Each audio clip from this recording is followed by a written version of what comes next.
പരിശുദ്ധ ഈശോയ്ക്കും പരിശുദ്ധ അമ്മയ്ക്കും കോടാനുകോടി നന്ദി പറയുന്നു.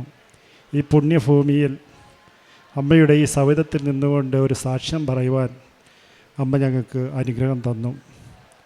2024 ജനുവരി 23 ഞാൻ ആദ്യമായിട്ട് ഉടമ്പടി എടുക്കുന്നത്. ഞാനൊരു ഹിന്ദുവാണ്. പക്ഷേ ഞങ്ങൾ ഇടയ്ക്ക് തിരുവനന്തപുരത്ത് കോട്ടൺ ഹിൽ ചർച്ചിലെ ചാപ്പലിൽ പ്രാർത്ഥിക്കാൻ പോകുമായിരുന്നു. പക്ഷേ എങ്ങനെ പ്രാർത്ഥിക്കണമെന്ന് നമുക്കറിയത്തില്ല. മോൾ അവിടെ സ്കൂളിൽ പഠിക്കുമ്പോഴും ഞങ്ങൾ ആ ചാപ്പലിൽ പോവും. അങ്ങനെ ഞങ്ങൾ കഴിഞ്ഞ ന്യൂ ഇയറിന് 2024 ന്യൂ ഇയറിന് അവിടെ ചർച്ചിൽ പോയപ്പോൾ പ്രാർത്ഥിക്കാൻ വേണ്ടി ചെന്നപ്പോൾ നീല ഡ്രസ്സായിട്ടുള്ള ഒരു സിസ്റ്റർ വന്നിട്ട് എൻ്റെ വൈഫിന് ഹാപ്പി ന്യൂ ഇയർ പറഞ്ഞതിന് ശേഷം ഒരു നീല കളറിലെ കൊന്ത കൊടുത്തിട്ട് ചോദിച്ചു, വിശ്വാസ പ്രമാണം ചൊല്ലാൻ അറിയുമോ, ജപമാല ചൊല്ലാറുണ്ടോ എന്ന്. പക്ഷേ ഈ രണ്ട് കാര്യങ്ങൾ ഞങ്ങൾക്കറിയത്തില്ല, എങ്കിലും അത് രണ്ടും പഠിക്കണം, യൂട്യൂബിലുണ്ട് എന്ന് പറഞ്ഞു.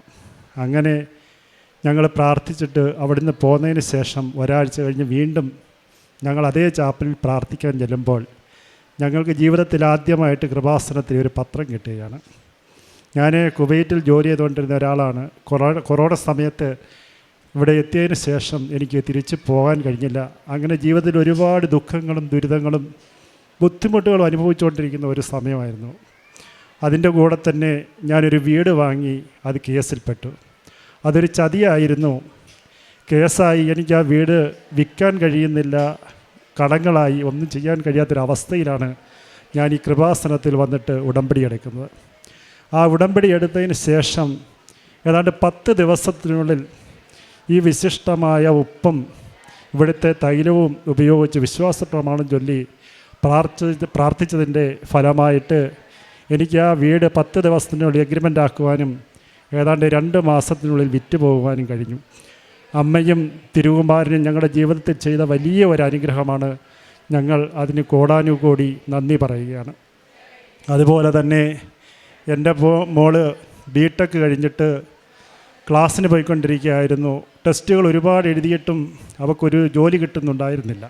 അങ്ങനെ ഞങ്ങളൊരു വിഷമഘട്ടത്തിലിരിക്കുകയാണ്. കാരണം മോൾക്കൊരു ജോലി ആവുന്നില്ലല്ലോ എന്നുള്ളൊരു ബുദ്ധിമുട്ട്. അങ്ങനെ ഈ വർഷം ന്യൂ ഇയറിന് മുമ്പ്, ക്രിസ്മസിന് മുമ്പായിട്ട് ഞാൻ ഡേറ്റ് ഇട്ടുകൊണ്ട്, കഴിഞ്ഞ പ്രാവശ്യം ഞാൻ 3 മാസം കൂടുമ്പോൾ വന്നിട്ട് ഉടമ്പടി പുതുക്കിക്കൊണ്ടിരുന്ന ഒരാളാണ്. അതുപോലെ തന്നെ എല്ലാ ഞായറാഴ്ചയും പള്ളിയിൽ പോകും. അങ്ങനെ എല്ലാ രീതിയിലും അമ്മയും തിരുകുമാരനും ഞങ്ങളുടെ ജീവിതത്തിൻ്റെ ഒരു ഭാഗമായിട്ട് കണ്ടുകൊണ്ടിരുന്ന ഒരു സമയമായിരുന്നു. അങ്ങനെ ഞാൻ ക്രിസ്മസിന് മുമ്പായിട്ട് അമ്മയോട് ഡേറ്റ് ഇട്ട് ഞാൻ പ്രാർത്ഥിച്ചു, അമ്മയുടെ തിരുകുമാരൻ്റെ ജനനദിവസമായ ഈ ഡിസംബർ 25 ക്രിസ്മസിന് മുമ്പായിട്ട് എൻ്റെ മോൾക്കൊരു ജോലി ഗവൺമെൻറ് സർവീസ് തരണേന്ന്. ഡിസംബർ 23 അവൾക്ക് അപ്പോയിൻമെൻ്റ് ഓർഡർ വന്നു. 25 എൻ്റെ വൈഫും മോളും കൂടെ ഇവിടെ വന്നപ്പോൾ നമുക്കന്ന് സാക്ഷ്യം പറയണമെന്ന് പറഞ്ഞ് വന്നാണ്. പക്ഷെ അന്ന് പറ്റത്തില്ലായിരുന്നു. അങ്ങനെ അമ്മയെ അപ്പോയിൻമെൻ്റ് ഓർഡർ കാണിച്ച് ഞങ്ങൾ ക്രിസ്മസിന് ശേഷം അടുത്ത പ്രവൃത്തി ദിവസം പോയി എൻ്റെ മോള് ജോലിയിൽ ജോയിൻ ചെയ്തു. അമ്മയും തിരുകുമാരനും ഞങ്ങളുടെ ജീവിതത്തിൽ തന്ന ഏറ്റവും വലിയ അനുഗ്രഹം, ഞങ്ങൾ ജീവിതത്തിൽ ഒരിക്കലും മറക്കാത്ത ഒരു അനുഭവമാണത്. അതുപോലെ തന്നെ ജീവിതത്തിൽ ഒരുപാട് അനുഭവങ്ങൾ, ഒരുപാട് നേട്ടങ്ങൾ ഞങ്ങളുടെ ജീവിതത്തിൽ അമ്മ ഞങ്ങൾക്ക് തന്നിട്ടുണ്ട്. കുവൈറ്റിൽ നിൽക്കുമ്പോൾ എനിക്ക് കിട്ടത്തില്ല എന്ന് കരുതിയ ലക്ഷക്കണക്കിന് രൂപ പല പ്രാവശ്യമായിട്ട് അമ്മ ഞങ്ങൾക്ക് വാങ്ങിച്ചു തന്നിട്ടുണ്ട്. അന്നൊക്കെ ഞങ്ങൾ പ്രാർത്ഥിക്കുമായിരുന്നു, അമ്മേ എൻ്റെ ഈ പണം നഷ്ടപ്പെട്ടു പോകുമല്ലോ എന്ന്. പക്ഷേ അതിലൊരു ഭൂരിഭാഗം പൈസയും ഇനിയും കിട്ടാനുണ്ടെങ്കിലും ഒരു 3/4 പൈസയെങ്കിലും അമ്മ ഞങ്ങൾക്ക് വാങ്ങിത്തന്ന് ഞങ്ങൾക്കൊരു താങ്ങായി, തണലായി ഞങ്ങളുടെ ജീവിതത്തെ മുന്നോട്ട് കൊണ്ടുപോകുന്നു അമ്മ. അതുപോലെ തന്നെ എൻ്റെ വൈഫിന് വർഷങ്ങളായിട്ട് ശ്വാസം മുട്ടലും ചുമയും ഉണ്ടായിരുന്നു. ഇവിടുത്തെ വിശിഷ്ടമായ ഈ ഉപ്പും അതുപോലെ തന്നെ വിശിഷ്ടമായ തേനും ഉപയോഗിച്ചതിന് ശേഷം അതിന് കുറവ് വന്നിട്ടുണ്ട്. ഇപ്പോൾ പൂർണ്ണമായിട്ടും മാറിയിട്ടുണ്ട്. അതിനും അമ്മയോട് ഞാൻ നന്ദി പറയുകയാണ്. പിന്നെ ഞങ്ങൾ ചെയ്യുന്ന കാരുണ്യ പ്രവർത്തനം എന്ന് പറയുമ്പോൾ RCCയിലും തിരുവനന്തപുരം RCCയിലും മെഡിക്കൽ കോളേജിലും ആഴ്ചയിൽ ഒരിക്കൽ അല്ലെങ്കിൽ 2 ആഴ്ച കൂടുമ്പോൾ ഞങ്ങൾ പോകും.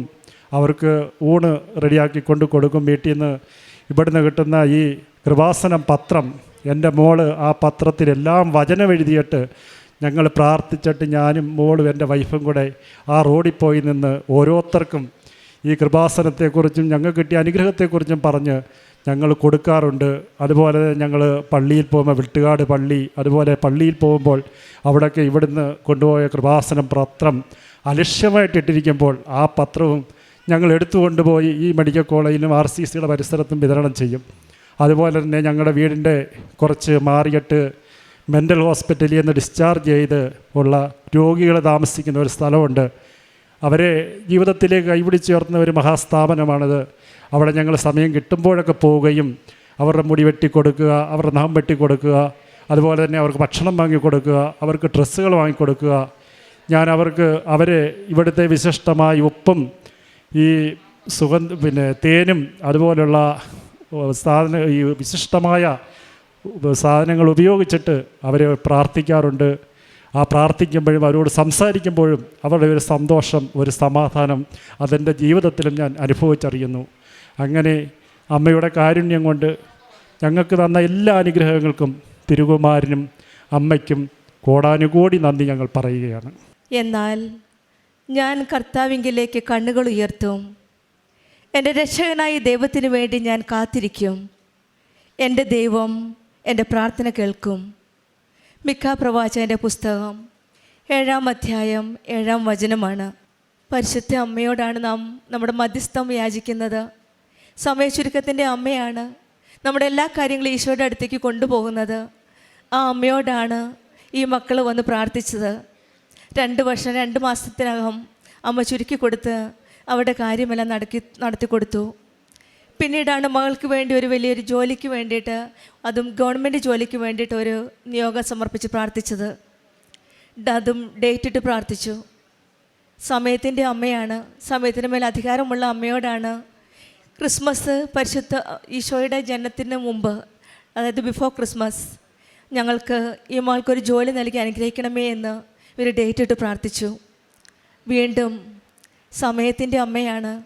കാനായിൽ ചെന്ന് പറഞ്ഞതും അമ്മയാണ്, അവർക്ക് വീഞ്ഞില്ല എന്ന്. ഇവരുടെ കാര്യവും ഈശോയോട് ചെന്ന് പറഞ്ഞത് അമ്മ തന്നെയാണ്, അവർക്ക് ജോലിയില്ല എന്ന്. അങ്ങനെ ഈ മകൾക്ക് 23-ാം തീയതി ഡിസംബർ തന്നെ ഒരു നല്ലൊരു അപ്പോയിൻമെൻറ്റ് ഓർഡർ കിട്ടി. Soil survey and conservation work ഫീൽഡിലേക്കാണ് ഈ മകൾക്ക് നല്ലൊരു ഗവൺമെൻറ് ജോലി നൽകി ഈശോയും അമ്മയും അനുഗ്രഹിച്ചത്. പിന്നീട് ഇവരുടെ ഓരോ കാര്യങ്ങളും ഈശോയും അമ്മയും ഇടപെട്ട് അങ്ങ് നടത്തി കൊടുക്കുന്നതായിട്ടാണ് കാണുന്നത്. വർഷങ്ങളായിട്ട് കിട്ടാത്ത പണം തിരിച്ചു കിട്ടി. പിന്നീട് രോഗസൗഖ്യം. 5-6 വർഷമായിട്ടുണ്ടായിരുന്ന ശ്വാസം മുട്ടലും ചുമയുമാണ്. അതും ഉടമ്പടി വസ്തുക്കളായ ഉപ്പും തേനും ഉടമ്പടി തൈലവും ഉപയോഗിച്ച് പ്രാർത്ഥിച്ചപ്പോഴാണ് ആ രോഗസൗഖ്യം ലഭിച്ചത്. ഉടമ്പടി മക്കളുടെ ജീവിതത്തിൽ ഈശോയും അമ്മയും കൈപിടിച്ച് മുന്നോട്ട് നടത്തുന്ന ഒരു അനുഭവമാണ് നമ്മൾ ഓരോ സാക്ഷ്യത്തിൽ നിന്നും മനസ്സിലാക്കുന്നത്. കർത്താവിൻ്റെക്ക് കണ്ണുകൾ ഉയർത്തുമ്പോൾ നമ്മുടെ രക്ഷകനായ ദൈവം നമുക്ക് വേണ്ടി എല്ലാം നമ്മുടെ പ്രാർത്ഥന കേൾക്കുന്ന ദൈവമാണ്. കാത്തിരിക്കുക പ്രത്യാശയോടെ, പ്രാർത്ഥനയിൽ ഉറച്ച വിശ്വാസത്തോടെ നമുക്കും കാത്തിരിക്കാം. മനുഷ്യ സഹായമില്ലാതാവുമ്പോൾ നമ്മൾക്ക് അസാധ്യമാണെന്ന് തോന്നുന്ന കാര്യങ്ങളാണ് നമ്മൾ നിയോഗങ്ങളിൽ സമർപ്പിച്ച് പ്രാർത്ഥിക്കുന്നത്. ദൈവത്തിനൊന്നും അസാധ്യമല്ല. ഞാൻ സകല മർത്യരുടെയും ദൈവമായ കർത്താവാണ്, എനിക്ക് അസാധ്യമായി എന്തെങ്കിലും ഉണ്ടോ എന്നാണ് ജെറമ്യാ പ്രവാചകൻ്റെ പുസ്തകം 32-ാം അധ്യായം 27-ാം വചനം പറയുന്നത്. പരിശുദ്ധ അമ്മയാണ് നമ്മെ രക്ഷകനായ യേശുവിലേക്ക് നയിക്കുന്നത്. നമ്മുടെ അപേക്ഷകളെല്ലാം യേശുവിന് മുൻപിൽ എത്തിക്കുന്നതും പരിശുദ്ധ അമ്മയാണ്. നമ്മുടെ ജീവിതത്തിലെ എല്ലാ ബുദ്ധിമുട്ടുകളും കഷ്ടതകളും ഉടമ്പടി ജീവിതത്തിൽ വിശ്വസ്തയോടെ നയിച്ചുകൊണ്ട് കർത്താവിൽ നമുക്ക് സമർപ്പിക്കാം. നമ്മുടെ ഓരോ ബുദ്ധിമുട്ടുകളും കഷ്ടതകളും നമ്മളെ സഹായിക്കാനാണ് പരിശുദ്ധ അമ്മ നമ്മുടെ കൂടെയുള്ളത്. സന്തോഷിനും ഷീലയ്ക്കും മകൾക്കും കിട്ടിയ എല്ലാ അനുഗ്രഹങ്ങൾക്കും പ്രത്യേകിച്ചും അവരൊരു കാര്യം പറഞ്ഞു. പത്രങ്ങൾ കൊടുക്കുമ്പോൾ കുടുംബമായിട്ടാണ് ഇവർ പത്രം കൊടുക്കാൻ പോകുന്നത്. വചനം എഴുതി സംസാരിച്ചാണ് പത്രം കൊടുക്കുന്നത്, അല്ലാതെ അവിടെ ഇടുകയല്ല. ഇവർ ഓരോരുത്തർക്കും ഓരോ വചനം എഴുതുമ്പോൾ അവർക്ക് സമയമെടുക്കും. വചനം എഴുതി പ്രാർത്ഥിച്ച് ഉടമ്പടി വസ്തുക്കളൊക്കെ ഉപയോഗിച്ച് മറ്റുള്ളവർക്ക് കൊടുത്തും പ്രാർത്ഥിച്ചുമൊക്കെയാണ് ഇവർ കുടുംബമായിട്ട്, ഒരു നല്ല കുടുംബമായിട്ട് തന്നെയാണ് ഇവർ ഉടമ്പടി ജീവിതം നയിക്കുന്നത്. നമ്മളുടെ ജീവിതത്തിലും ഈശോയുടെയും അമ്മയുടെയും സ്നേഹത്തെ പ്രതി നമുക്കും ആ സ്നേഹം നമുക്കും വെളിപ്പെടുത്താം. പത്രത്തിലൂടെ നമുക്കും യേശു ദൈവത്തെ മഹത്വപ്പെടുത്താം. നമ്മൾക്ക് ബുദ്ധിമുട്ട് തോന്നുന്ന സമയങ്ങളിൽ ഈശോയുടെയും അമ്മയുടെയും പ്രാർത്ഥിക്കാം. നമ്മളും ഈശോയുടെ അമ്മയുടെയും ഈശോയുടെ അമ്മയുടെ കൂടെ നിന്ന് പ്രത്യക്ഷീകരണത്തിന് ഒരു വലിയ സാക്ഷിയായി ജീവിതം മുന്നോട്ട് നയിക്കുവാൻ സഹായിക്കട്ടെ എന്ന് പ്രാർത്ഥിച്ചുകൊണ്ടും ഷീലയ്ക്കും കുടുംബത്തിനും സന്തോഷനും കുടുംബത്തിന് ലഭിച്ച എല്ലാ അനുഗ്രഹങ്ങൾക്കും നമുക്ക് കരങ്ങളടിച്ച് ദൈവത്തെ മഹത്വപ്പെടുത്താം. യേശുവേ നന്ദി, യേശുവേ സ്തുതി. Ave Maria. അത്യപൂർവ ദൈവാനുഭവങ്ങൾ ഇനി നിങ്ങൾക്കും സ്വന്തം. ഈ യൂട്യൂബ് ചാനൽ ഇതുവരെ സബ്സ്ക്രൈബ് ചെയ്തിട്ടില്ലെങ്കിൽ ഇപ്പോൾ തന്നെ സബ്സ്ക്രൈബ് ചെയ്യുക. ഈ വീഡിയോ ഇപ്പോൾ തന്നെ നിങ്ങളുടെ സുഹൃത്തുക്കൾക്ക് ഷെയർ ചെയ്തുകൊണ്ട് കർത്താവിൻ്റെ പ്രേക്ഷിതരാകുക.